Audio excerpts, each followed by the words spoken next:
from season 4, episode 8.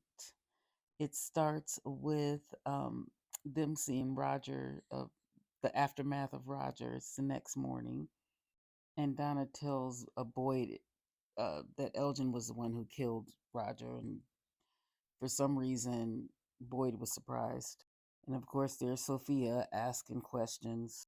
She was like, "Did the totem work?" And Boyd was like, "What?" It's almost like, "Girl, what do you want now?" Fatima, Ellis goes and gets Fatima and Donna, or gets Donna and Boyd to come up to their room, and then Fatima tells them about what happened, about her seeing through Smiley's eyes and s- stopping him from killing Kenny. And then she shows him her stomach. She said after that happened, when she connected with Smiley, she had like this cold sensation over her body, and then her stomach looks like that. Tabitha sees Ethan, goes up to see Ethan, and he's drawing pictures of them.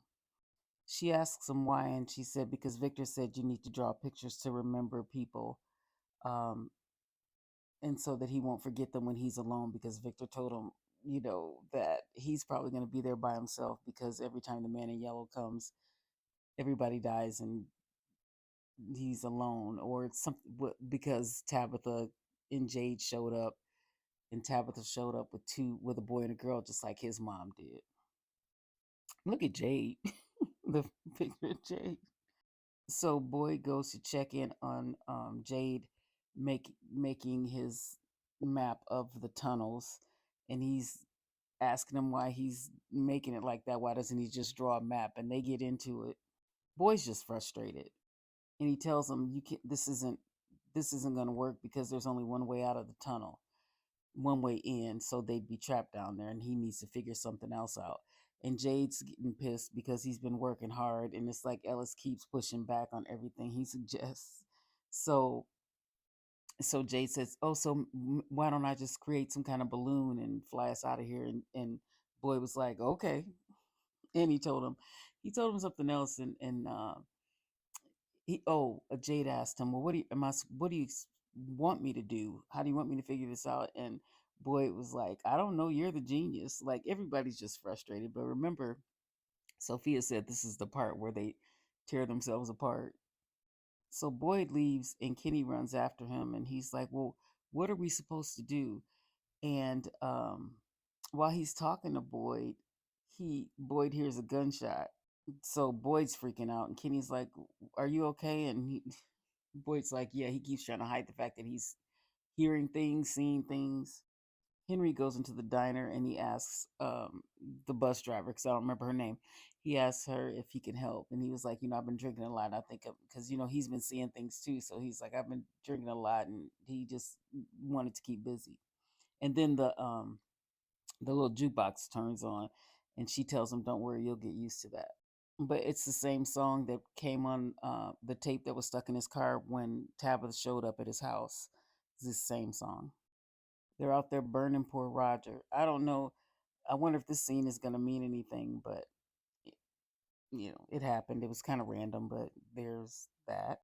And while they're watching his body burn, the lady who was burned in the face, and she was telling Sophia it wasn't always this. She said something like it wasn't always this scary, or I don't know what she was talking about. I guess because the talisman didn't save them. But girl, you talking to the wrong person. So Victor's painting, and he has or paint drawing, and he has some teeth. I guess is that Roger he's drawing? Who? I was looking at that because that looks like a person holding a kid or something. Well, I don't know, but anyway, and then he's got the teeth there. Tabitha and Ethan are at his door, and Tabitha said, "I want you to tell him it's not true. He's not going to be alone." And Victor was like, "I can't tell you that." And so Ethan asked Victor, he was like, "Well, can you show me how to survive like you did?" He said, "Can you teach me how to make it by myself?" And so, and Tabitha's like, "What?" And so Victor agrees. Meanwhile, they're doing an ultrasound on Fatima to make sure she's not pregnant again, or to make sure nothing's wrong.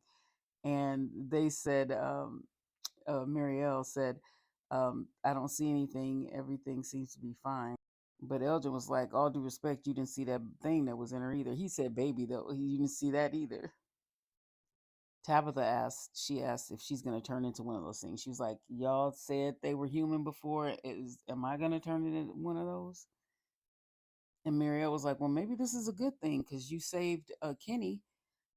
And Elgin got pissed. He's like, did you see? He said, do you see her stomach? He was like, what about this is good? Anything about this could be good. Kenny and Jade are still trying to figure out the tunnels, and Kenny was, or Jade was telling them it's sketched in my head. I know exactly what the tunnels looks like. And Kenny was trying to help him, but he was still. I think he was still pissed off with the conversation with Boyd. Kenny was like, "Well, what if we move this over here?" And he was really trying.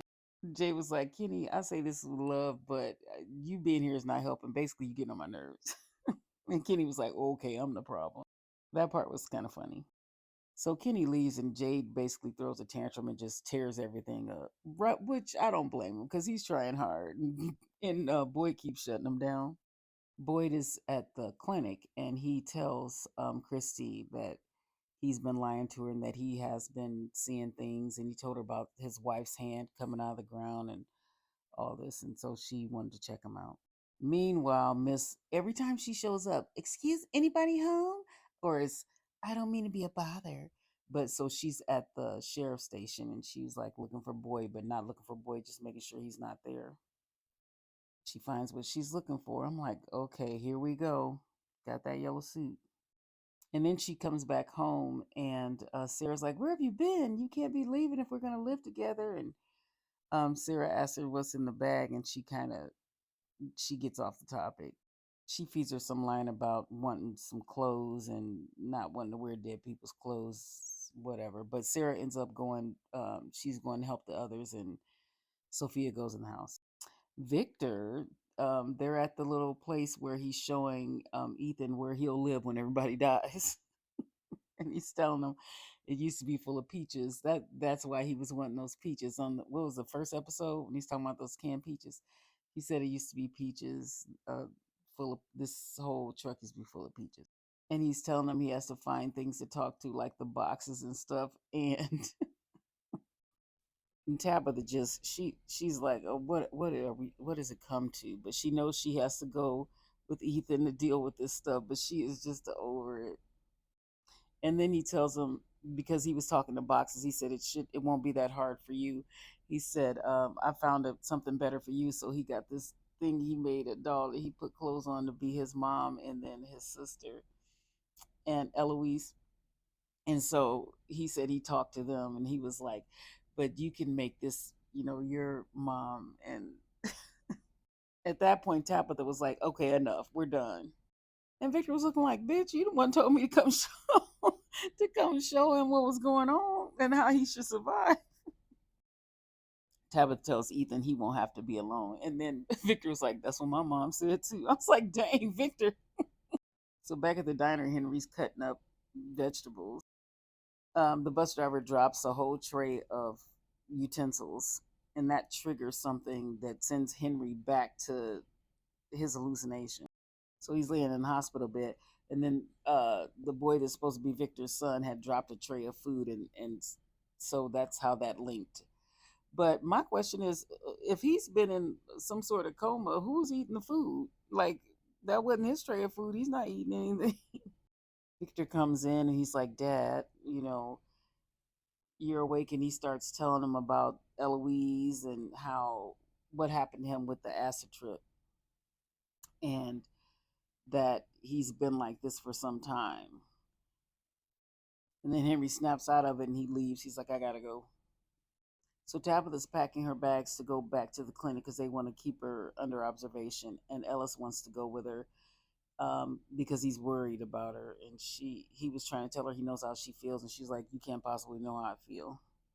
Back at the clinic, Christy is mad at Marielle for suggesting to Fatima that what she did is what happened to her could be a good thing and how she could help people. And so they get into it. And she's like, from now on, don't talk to her. She's my patient. And so Muriel's like, whatever, then I guess I'll just change sheets. Let me know when you want me to do that. And so that's when Christy walks out.